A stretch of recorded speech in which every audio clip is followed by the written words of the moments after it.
Hello students, so we shall start with the new poem in your syllabus and we will be starting with the poem if I was a tree. Okay, so yes, it is by Budnakondu Chinnaswamy. Okay, so here this poem, If I Was a Tree. So in the beginning itself, in the title itself, it is telling us, okay, I don't want to be, I wanted to be a tree, okay, and I don't want to be human, okay. Why it is telling so? We shall see that, okay, in the poem. Okay, so a note on a poet. Budnakudu Chinnaswamy is a well-known poet who hails from Budnakudu village in Chamarajanagar district of Karnataka. Okay, so he has two postgraduate degrees, MCom and MA, with the Dalit literature and social sciences. Okay, so he is director finance in Bangalore Metropolitan Transport Corporation BMTC by profession. Poetry is his passion, but has worked in other genres of literature as well, besides having a wide range of interest in culture, theatre, and social work. He has brought out 24 books so far, which include 6 collections of poetry, 4 of essays, 3 plays, and a collection of short story. He is widely translated into many Indian languages apart from English, Spanish, Hebrew. An anthology of his selected poems in Spanish has been brought out by the government of Venezuela under World Poetry Series. Okay, so this is information about the poet, and yes, he is well known in his Dalit literature. Okay, so he focuses on the untouchable Dalits. Okay, and what and through his poems he tries to bring out the discrimination done in the society. Okay, first let me tell you some important points about poem. Okay, this poem. So this poem is about how untouchables are treated in our society. So yes, today we live in a 21st century, but still we are stuck in between this caste system, class system, and there is still discrimination done in our society in the name of caste and class. Okay, so still caste prevails. Caste is very much in there in our society. Okay, so he shows through this poem, Chinnaswamy shows that how there is still continuous discrimination of untouchable Dalits, and how still they have problems, they have to face a lot of struggles, and still, even if we are in the 21st century, still we don't have equality and freedom. Okay, and the poet brings out the epic sort of understanding. Okay, so here he the poet tries to brings out the epic sort of understanding and writes this poem in Kannada. Okay, so this poem is originally written in Kannada and it is translated to English. Okay, so the message, so through this poem, the poet wants to give us a message. Okay, and so yes, India witnessed the plight of untouchable since years. Yes, in India, still today, even in 21st century, everyone follows caste system, class system. There is higher class, lower class, higher caste, lower caste. Okay, so this this plight of untouchables, Dalits, still prevails in Indian society. Okay, and people who, it talks about people who are unjustified. Okay, people who are not counted in our or not given respect, and people who are discriminated. Okay, it talks about these things. Okay, and so basically what this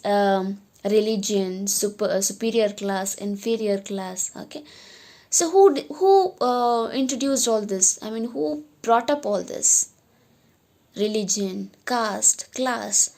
This is not something which is created by God, or it is not something which was introduced by some person. Okay, I mean, it was not there since ages. Okay, all this class, religion, caste, all this was created by humans. Okay, we ourselves have made up these things of higher caste, lower caste, and higher class and lower class.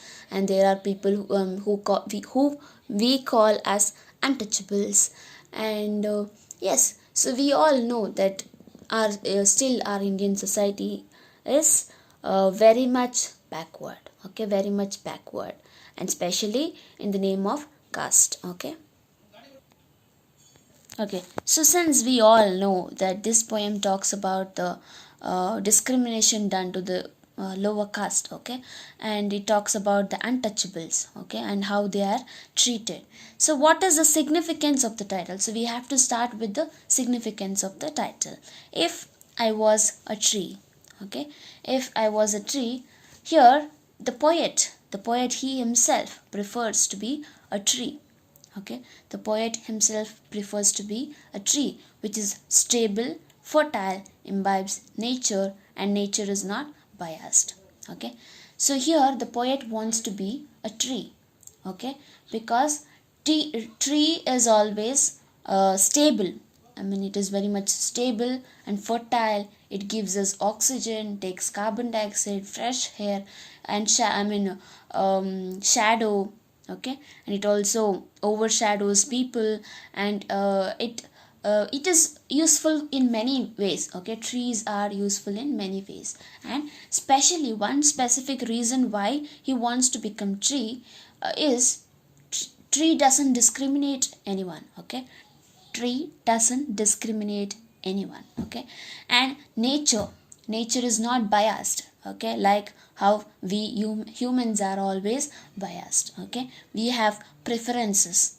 Okay, we always are biased. We always have preferences of nature, religion, class, caste. Okay, in whatever God has given us, we always try to discriminate. Okay, we as humans will not enjoy what is given by God. Okay, the nature. Okay, we always try to discriminate in any one or the other way. Okay, and tree will not say. Okay, so so he says why I should be a tree. Okay, so he says tree will not say don't touch me. Okay, so will trees say, when you go and stand next to the tree, will tree say you don't touch me, you're an untouchable? No. Okay, but humans do say please stand far from me. Okay, and there are some villages where still people from the lower caste, they cannot enter into the houses of upper caste. Okay, so yes, that's why he wants to be a tree where tree doesn't say an untouchable to stand away or to not touch him. Okay, so it won't discriminate. Tree doesn't discriminate. Okay, and it doesn't say I don't want to overshadow the lower caste or downtrodden. Okay, will tree ever gives only shade to the rich or poor or higher class or higher caste? No, it gives shadow, it gives shade. Okay, it provides shadow, overshadows everyone, people who belongs to any caste. Okay, if you go and stand under a tree, it gives overshadows, it shades, it gives it shades to everyone, whoever stands under the tree, it protects them. Okay, so that is what it protects everyone. So that is what the poet here is trying to tell. Okay, and poet here is a mouthpiece of an untouchable. Okay, the poet here becomes a mouthpiece of untouchable because he is trying to show us what untouchable people feels. Okay, so yes, and you can see the picture here. Okay, the image of a tree, and there is a sacred cow. Okay, so you can see the sacred cow.